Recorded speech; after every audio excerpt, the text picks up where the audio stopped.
प्यारे बच्चों, इंटर परीक्षा 2022 विषय अर्थशास्त्र मॉडल प्रश्न पत्र 5 का उत्तर सहित व्याख्या इस वीडियो के माध्यम से बताऊंगा। वीडियो 2 पार्ट में रहेगा। पहले पार्ट में अति लघु उत्तरीय और लघु उत्तरीय प्रश्नों के उत्तर रहेंगे और दूसरे पार्ट में दीर्घ उत्तरीय प्रश्नों के उत्तर को बताऊंगा।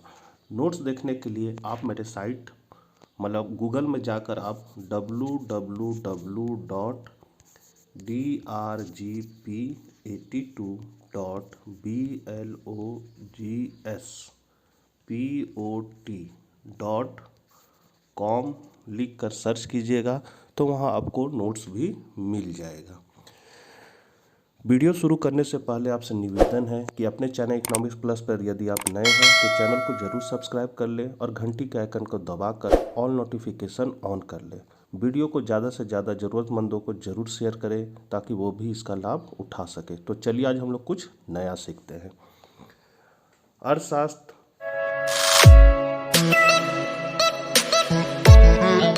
मॉडल प्रश्न पत्र 5 निर्देश जो दिया हुआ है इसको आप लोग देख लीजिएगा। पहले के वीडियो में भी बता दिए हैं कि क्वेश्चन का पैटर्न क्या रहेगा। लघु उत्तरीय का पहला क्वेश्चन है, general theory of employment interest and money नामक पुस्तक किसने लिखी थी? तो इसको लिखे थे J.M. केन्स। कहीं कहीं किन्स भी लिखा रहता है, एक ही आदमी है। दूसरा क्वेश्चन है, माल सूची में नियोजित संचय से क्या तात्पर्य है? तो आंसर है वह माल सूची संचय जिसके लिए पहले से योजना बनाई गई है नियोजित माल सूची संचय कहलाता है। मतलब कैसे हमको माल बनाना है, क्या ऑर्डर आया है, कैसे माल बनाना है और कितना माल बनाकर सप्लाई करना है, उसका एक हम सूची तैयार करते हैं जिसको हम लोग माल सूची कहते हैं। केंद्रीय बैंक एवं व्यापारिक बैंक में कोई एक अंतर लिखिए। तो केंद्रीय बैंक मुद्रा का निर्माण करता है, वहीं व्यापारिक बैंक मुद्रा का लेन देन और साख मुद्रा का निर्माण करता है। मतलब नोट छापने का अधिकार केंद्रीय बैंक को होता है और व्यापारिक बैंक क्या करता है, मांग जमा के आधार पर साख का सृजन करता है।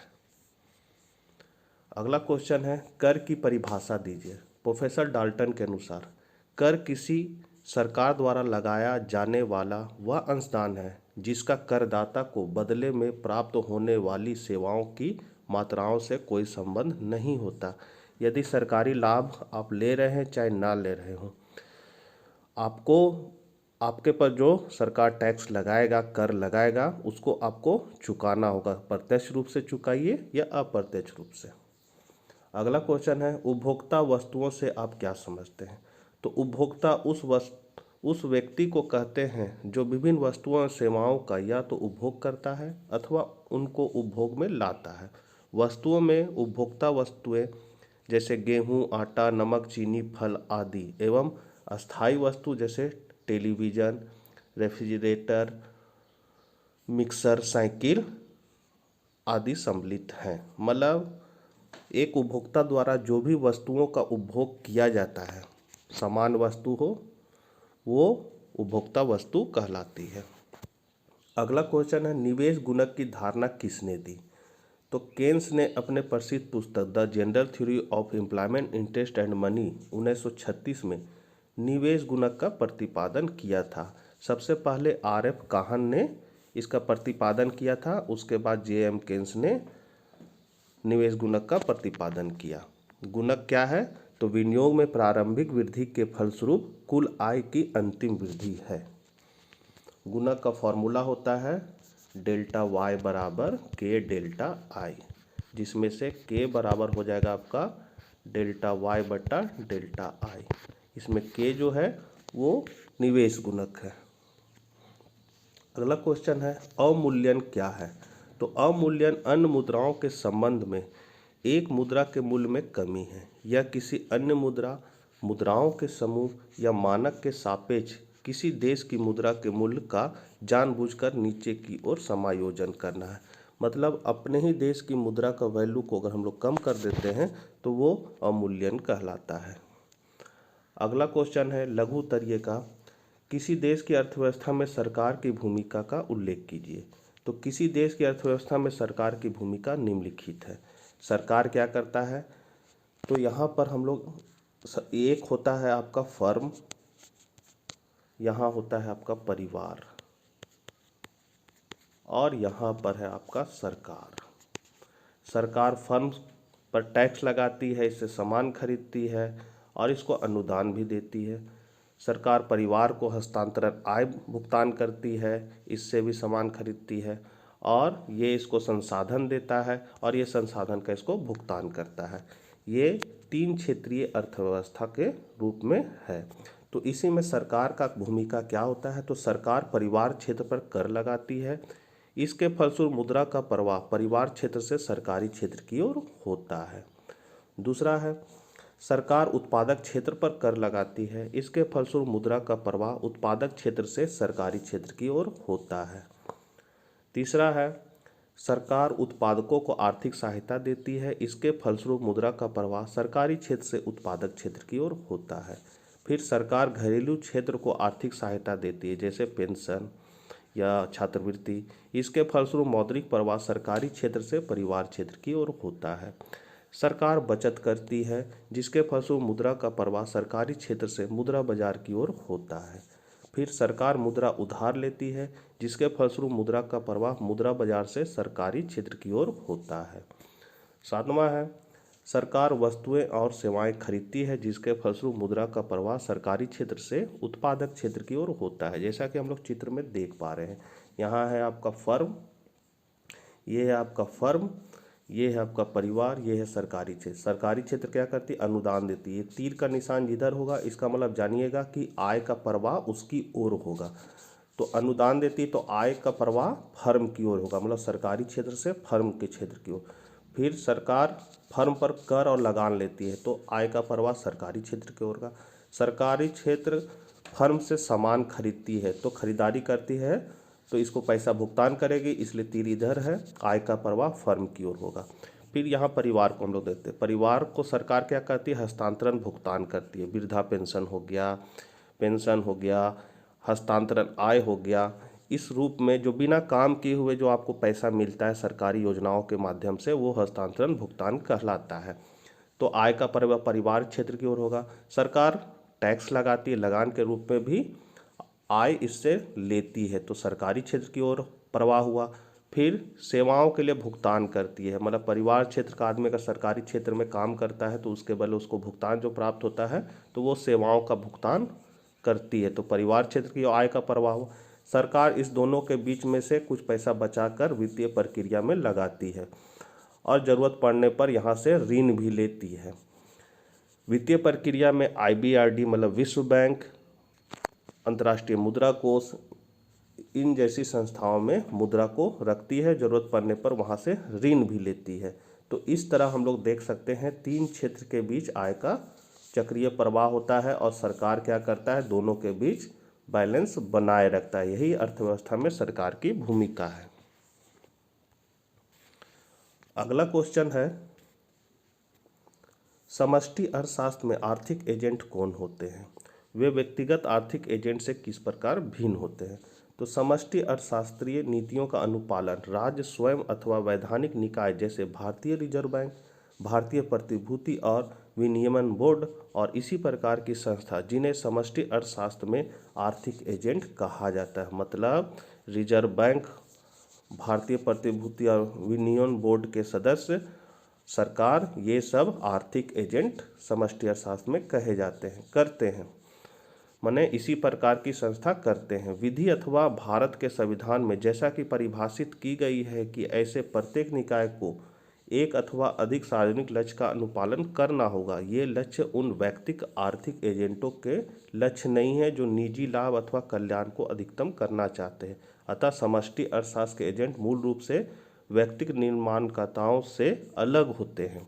कहने मतलब है जिसमें व्यक्तिगत लाभ के लिए काम किया जाता है, व्यक्तिगत, उससे क्या होता है, ये एजेंट का निर्णय अलग होता है। इनका निर्णय क्या होता है, तो सामाजिक कल्याण करना और प्रत्येक व्यक्तियों को बराबर लाभ पहुंचाना। अस्पष्टता, उनको आर्थिक उद्देश्यों, निजी लाभ अर्जित के बाहर जाना पड़ता है, मतलब निजी लाभ नहीं कमाना है, सबके लिए काम करना है। उनके लिए आर्थिक संसाधनों का परिनियोजन करने का निर्णय लेना पड़ता है। इस प्रकार के क्रियाकलापों का लक्ष्य व्यक्ति के निजी हित के लिए नहीं होता, इनका अनुपालन संपूर्ण देश और उसकी जनता के कल्याण के लिए किया जाता है। अगला क्वेश्चन है, एक उदाहरण से स्पष्ट कीजिए कि पूंजीगत वस्तुएं श्रमिक की कार्य क्षमता को बढ़ाती है। तो पूंजी स्वयं धन पैदा करने की क्षमता नहीं रखती है। भूमि की तरह पूंजी भी उत्पादन का निष्क्रिय उपादान है। मतलब पैसा अपने आप पैसा बढ़ नहीं जाता है। जिस प्रकार भूमि उत्पादन का एक साधन है, उसी तरह पूंजी भी एक उत्पादन का साधन है और मानव श्रम के बिना उससे कुछ भी उत्पन्न नहीं किया जाता। मतलब बिना श्रम के हम लोग भूमि का उपयोग हो चाहे पूंजी का उपयोग हो नहीं कर सकते हैं, ना उससे कुछ उत्पादन हो सकता है। समस्त पूंजी मानव श्रम का परिणाम है। मतलब मनुष्य जो काम करता है उसी से पूंजी का निर्माण होता है। प्राकृतिक साधनों पर मानव श्रम के काम करने से ही पूंजीगत वस्तुएं पैदा होती है। जैसे मशीनें, औजार, बिल्डिंग आदि सभी मानव श्रम द्वारा उत्पादित वस्तुएं हैं। पूंजी उत्पादन का अनिवार्य साधन ना होकर महत्वपूर्ण साधन है, क्योंकि बिना पूंजी के श्रम तथा भूमि के सहयोग से उत्पादन किया तो जा सकता है, परंतु पूंजी के प्रयोग से उत्पादन की मात्रा में और अधिक वृद्धि संभव है। मतलब पूंजी अगर आपके पास रहेगा तभी तो ज़्यादा उत्पादन कर पाइएगा और बेहतर ढंग से कर पाइएगा। इसीलिए पूंजी का होना भी ज़रूरी है और जिससे उसका प्रयोग करके हम लोग उत्पादन को बढ़ा सकते हैं या श्रमिकों की कार्यक्षमता बढ़ जाती है। इस कारण पूंजी को उत्पादन का महत्वपूर्ण साधन कहा जा सकता है। अगला क्वेश्चन है, मुद्रा के अलावे 3 ऐसी परिस्थितियों का उल्लेख कीजिए जो मूल्य संचय का कार्य कर सकती है। इन परिसंपत्तियों के मूल्य संचय कार्य करने में क्या कठिनाई उत्पन्न होती है? आंसर है, मुद्रा के अलावा 3 परिसंपत्ति जो मूल्य का संचय कार्य कर सकता है क्या है? तो स्वर्ण है, भूमि है और वित्तीय संपत्ति है। तो वित्तीय संपत्ति क्या है? तो एक वित्तीय परिसंपत्ति एक गैर भौतिक संपत्ति है जिसका मूल्य एक संविदात्मक दावे से प्राप्त होता है, जैसे कि बैंक जमा, बॉन्ड, बीमा और कंपनियों की शेयर पूंजी में भागीदारी। इसको हम लोग वित्तीय संपत्ति भी कहते हैं। इस पर ब्याज भी कमाई जा सकती है। आधुनिक बैंकिंग का विकास मुद्रा के इसी कार्य द्वारा संभव हुआ। आर्थिक विकास के लिए यह आवश्यक है कि अधिक मात्रा में पूंजी संचय हो। इसके लिए मुद्रा का मूल्य स्थिर बनाए रखना आवश्यक है ताकि लोग अपनी बस्तें स्वर्ण, भूमि अथवा किसी अन्य रूप में न रखने लगे। मूल्य का संचय अमौद्रिक परिसंपत्तियों के रूप में किया जा सकता है, परंतु इसका मुद्रा के रूप में मूल्य घट जाने की संभावना बनी रहती है और इसमें अधिक तरलता भी नहीं होती है। कहने मतलब है कि हम इन संपत्तियों को तो जमा करके रख सकते हैं, लेकिन समय के साथ इसका मूल्य घट भी सकता है या बढ़ भी सकता है। लोगों द्वारा मूल्य का संचय मुद्रा के रूप में अथवा अमौद्रिक संपत्ति के रूप में किए जाने का निर्णय बहुत कुछ कीमतों की स्थिति पर निर्भर करता है। यदि किसी चीज़ का कीमत बहुत ज़्यादा है तो आदमी उसको जमा करके रखने लगता है, और यदि कीमत कम है तो उसको फिर जमा करने से कोई उसको लाभ नज़र नहीं आता है।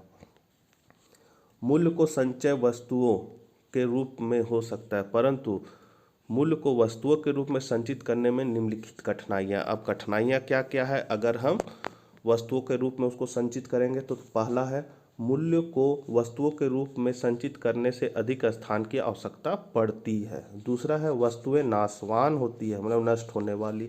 वस्तुओं के मूल्य में अंतर आ जाता है। मतलब अभी उसका दाम 100 रुपया है, अब हम उसको अपने पास 2 हफ्ता 3 हफ्ता तक रखे हुए हैं, पता चला उसका बाजार में दाम घट गया।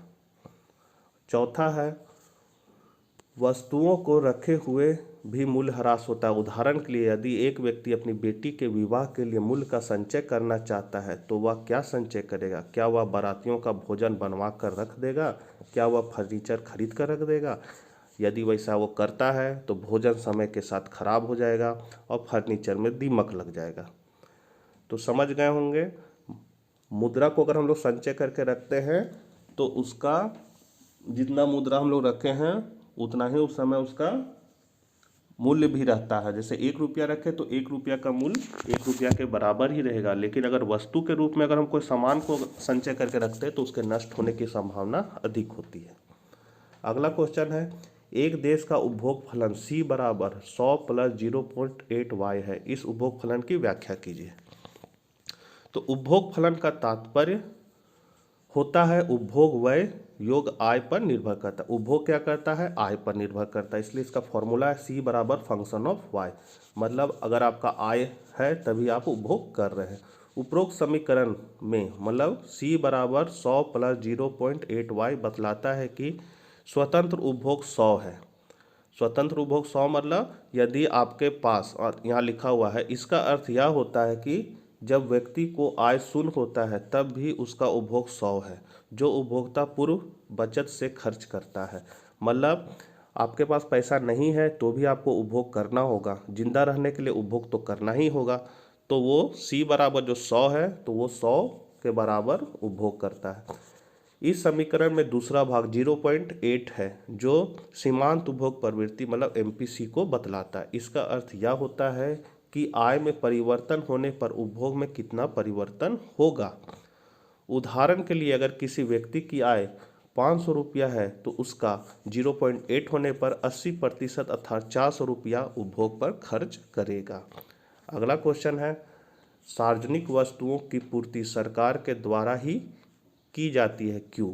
तो सार्वजनिक वस्तुएं ऐसी वस्तुओं को कहा जाता है जिनकी कीमत का निर्धारण बाजार कीमत तंत्र द्वारा नहीं हो सकता।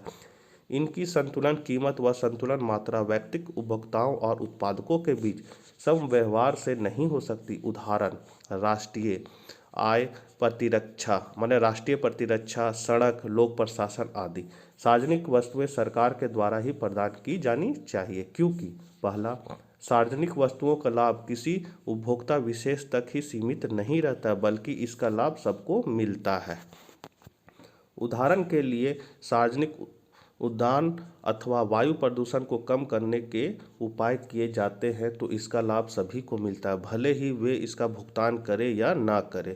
ऐसी स्थिति में सार्वजनिक वस्तु का शुल्क लगाना कठिन या कहे असंभव होता है। इसे मुफ्तखोरी की समस्या कहा जाता है। इससे ये वस्तुएं अवर्ज्य हो जाते हैं, अर्थात भुगतान नहीं करने वाले उपभोक्ताओं को इसके उपयोग से वंचित नहीं किया जा सकता है। दूसरा है, ये वस्तुएं प्रतिस्पर्धी नहीं होती, मतलब प्रतियोगिता इनमें नहीं होती, क्योंकि एक व्यक्ति अन्य व्यक्तियों के उपभोग को कम किए बिना इसका भरपूर प्रयोग कर सकता है। और लघु उत्तरीय प्रश्न का लास्ट क्वेश्चन है, व्यापार संतुलन में अदृश्य मदों को स्पष्ट कीजिए। तो अदृश्य मदें मतलब होता है जो जिसको हम लोग देख नहीं सकते हैं। तो अदृश्य आयात निर्यात के अंतर्गत सेवाओं के आदान प्रदान को शामिल किया जाता है। सेवाओं मतलब जैसे एक शिक्षक अगर विद्यार्थी को पढ़ाता है तो उसकी सेवा को हम लोग छू नहीं सकते हैं ना, तो वो अदृश्य मदे कहलाएगा। ये सेवाएं हैं बैंकिंग, बीमा, विदेशों में शिक्षा, चिकित्सा, पर्यटन, ब्याज तथा लाभांश, सैनिक सहायता, विदेशी दान, जुर्माने, मुआवजे तथा अन्य प्रकार के हस्तांतरण से संबंधित आय का भुगतान, जिनका बंदरगाहों पर कोई लेखा जोखा नहीं रखा जाता। इस प्रकार अदृश्य मदों में सेवाओं एवं पूंजी में आयात निर्यात को शामिल किया जाता है। तो बच्चों, सेकेंड पार्ट के वीडियो में मैं दीर्घ उत्तरीय प्रश्नों के हल को बताऊंगा। आप लोग वीडियो को ज़्यादा से ज़्यादा जरूर शेयर करें, अच्छा से पढ़ें। तब तक के लिए आज्ञा दीजिए। जय हिंद, जय भारत।